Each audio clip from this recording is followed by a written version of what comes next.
whenever I am getting ready for preview time, I think it's good for me and good for all of us to go back and look at what happened last year to make sure we learn lessons from the past. And so we will begin with how the Philadelphia Eagles built their championship roster. And the more you go through it, the more you realize that this really was a masterclass in team building by Philadelphia.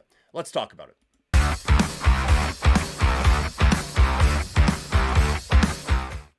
The Philadelphia Eagles are the reigning and defending Super Bowl champions. So how did they do it? How did they build their championship roster? So let's run through. We're going to go through mainly the starters, kind of the bigger names on the team, and see how they were able to accumulate this excellent amount of talent. And I will just let you know now that the word draft was just copy and pasted at one point, because that is a lot of how they were able to do this. So we will begin with the quarterback. Jalen Hurts gets drafted in the second round in 2020. And I thought at the time it was okay. I mean, that's all right. It's a fine move. But I think it is obviously it's turned out to be very smart. They've gone to a couple of Super Bowls and won one. But you look at how some teams kind of handle the draft, and we've talked about it before, where teams really do tend to reach on quarterbacks in the draft, and then you see Jalen Hurts, it's a second-round pick, it's a bit of a flyer. You need to have the right system around him and everything like that, the right players around him, but it's a home run for them in the second round. The big one, obviously, Saquon Barkley. They sign him as a free agent before the 2024 season. That seemed to work out pretty well. Take him from a division rival, put him behind one of the best offensive lines in the NFL, and off you go, and just kind of reinvigorating the running back market.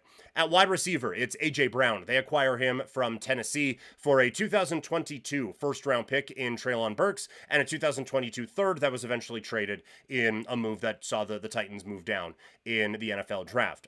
Burks was recently released by the Tennessee Titans, so pretty good win here for the Eagles. Devonta Smith, their number 2 wide receiver, was drafted 10th overall in 2021. At tight end, it's Dallas Goedert. He was a second-round pick in 2018. Moving to the offensive line, Jordan Mailata, 7th-round pick in 2018. Landon Dickerson, 2nd-round pick in 2021. Cam Jurgens, 2nd-round pick in 2022. Mekhi Becton, now a Charger. He was a free agent signing before 2024. And Lane Johnson, a first-round pick, 4th overall in 2013. So you look at how they were able to build all of this, and we talked numerous times about building a foundation for a roster. Well, that in football is your offensive line, and it's draft, free agent, draft. They recognized what is important, and they nailed it with Mailata in the 7th, Dickerson in the 2nd, same with Cam Jurgens, Lane Johnson, a first-round pick from over a decade ago. They set that foundation, they nailed those picks, and then they were able to branch out beyond it. You go and get Jalen Hurts in the 2nd round, and you're able to develop him, and now we have a real base, so now we can invest at the running back position and get the best that there is to go out there and put on a show for us, and then we can, all right, well, we don't need this pick anymore because we have this set. Let's go get A.J. Brown and really build a quality roster out of this. So it is setting that foundation through the draft. Now we have this. Now we get to go have the luxury items. Now we get to we've had our dinner. Now we get to have dessert by going out and getting Saquon Barkley. On the defensive side, Jordan Davis was a first-round pick in 2022. Jalen Carter was a first-round pick in 2023. Thomas Booker, recently traded to the Raiders, signed off of the Texans practice squad. At linebacker, Nolan Smith, first-round pick, 30th overall in 2023.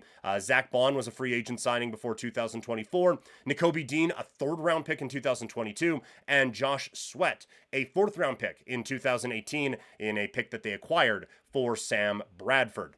At defensive back, it is Quinyon Mitchell, a first-round pick in 24. Cooper DeJean, a second-round pick in the most recent draft. Sorry, not the most, but 2024, I guess. C.J. Gardner-Johnson, free agent signing just before 2024, and Reed Blankenship, an undrafted free agent in 2022.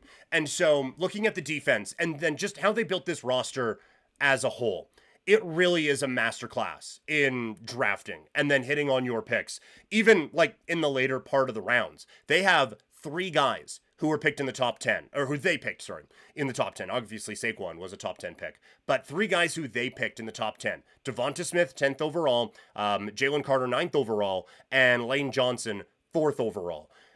Other than that, you look at like Hurts 53rd, Dallas Goedert 49th, obviously Jordan Mailata at 233rd. But then you have a 51st overall pick, a 37th overall pick, 30th overall pick, 130th overall pick, 83rd overall, 40th overall. So these guys, they haven't had to do the tank thing to go out and get your big quarterback. They scouted, drafted, developed Jalen Hurts in a fantastic way. They nailed it on the offensive line. And all right, so we now have that set. Let's go out and just hammer our defense in this draft and build that up that way. So now you have what looks like a dynastic group on your defense, especially on the defensive line with Davis, Carter, obviously like Zach Bond as a linebacker. A couple guys are gone now. Josh Sweat leaving for the Arizona Cardinals, but they have it's a masterclass in drafting. That's the best way I can say it. Is they really set the foundation of this roster with the draft. They have developed incredibly well, and now because of that, you can take a couple shots and see. All right, how do we work with not just the young guys who we have in the system, but also some of the kind of bigger names that we can go out and get. Saquon Barkley works well, obviously, but we have a hole on our offensive line. Let's give it a shot with Mekhi Becton. He had a pedigree coming out of the draft. It hasn't really worked. Hey, look at that. We turned him into something awesome. Same thing with Zach Bond. Just kind of pluck him out of obscurity, basically, and turn him into an all-pro linebacker. So it is every level of football that this team has mastered, where they set the foundation with the draft. They have a style that they are looking for, an identity from the way they have built this roster, and they have a developmental system that allows these guys to flourish and allows them now to take a few other shots with the roster. So this is basically, for me, a dream in how to construct an NFL team. And we always talk about, okay, well, what's the Philly model? It's a copycat league. How can we follow that up? Just draft awesome players and develop them into elite players. And that's all you have to do. Just have a very good player at like 24 positions and you'll be fine. Everything will be great. It'll be all good for you. It's just a wonderful, wonderful job of building this roster. And obviously a few pieces are gone now going into this year, but you look at this group and it's like, man, that is a darn near perfect roster that the Philadelphia Eagles have constructed. So that is how the champions were built from last season.